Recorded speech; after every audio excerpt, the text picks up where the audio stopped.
One day I was sitting downstairs in the living room, minding my own business, until my mother came down. I asked her, "Mom, what's the matter?"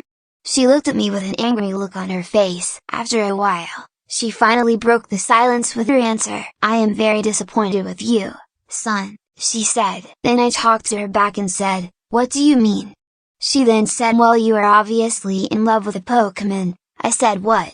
That can't be true, can it?" She said, "Well, these notes clearly are blue, so obviously there's a Pokemon that you're in love with. I've seen what you've been playing on your Switch. It's obviously that blue canine monster." I then had a confused look on my face, but I knew she was probably telling the truth. I didn't know what to do, so she sent me to bed early.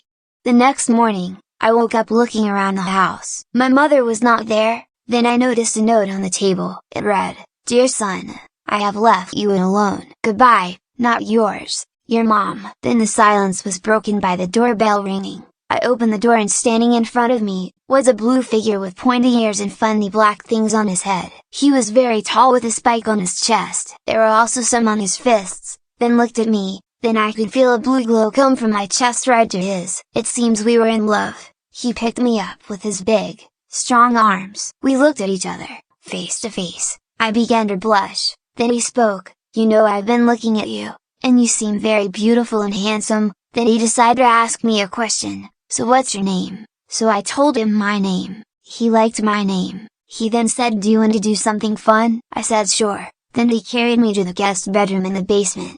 He then turned around and locked the door. I didn't know what was going on, climbed on the bed, putting his hands beside me. Before I asked a question, he kissed me on the lips. Then I tried to push him away, but he kept kissing me. Then he nuzzled his nose on my cheek. I tried to swat him away with my hand, but then he put his mouth in my hand, nearly swallowing it. Luckily I got my hand out of his mouth, and poked him unexpectedly. He decided to tickle me again and again. Then he picked me up again, and then slumped down on the bed. I tried to get back up, but his mighty strength pinned me down to his chest. I tried to tell him to let me go, but he said never. Then your soft cream fur was so soft it made me fall asleep. I can't tell what happened next, but I have to say my new boyfriend was keeping me company after my mom left.